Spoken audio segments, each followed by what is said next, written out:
আমি পুলিশের সাবেক আইজিপি বেনজিরের বিরুদ্ধে নিজে বাদী হয়ে দুদকে মামলা করছি। মহান সংসদে আমি তার বিরুদ্ধে বক্তব্য দিছি। মতিউর যে কর কমিশনার মতিউরের বিরুদ্ধে আমি মামলা করছি। আমি সালাম মুর্শিদের বাড়ির নিয়ে মামলা করছি। আমি আপনি সালাউদ্দিন, কাজী সালাউদ্দিন যে ফুটবলের দুর্নীতি নিয়ে আমি কথা বলছি।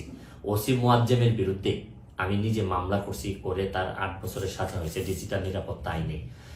আপনারা জানেন যে জীবনে যত ঝুঁকি ছিল, আপনারা জানেন যে এই কোটা আন্দোলন শুরু হওয়ার 2 সপ্তাহ আগে আমি প্রেস কনফারেন্স করে বলতে বাধ্য হয়েছি, আমি জিডি করছি যে আমার জীবনের উপর হুমকি আছে এইসব দুর্নীতির বিরুদ্ধে প্রতিবাদ করতে গিয়ে।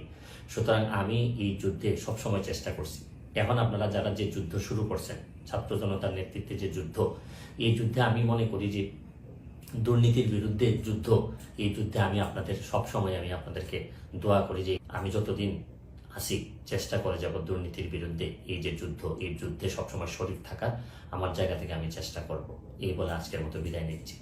ভালো থাকুক আমার বাংলাদেশ, ভালো থাকুন সবাই। ধন্যবাদ।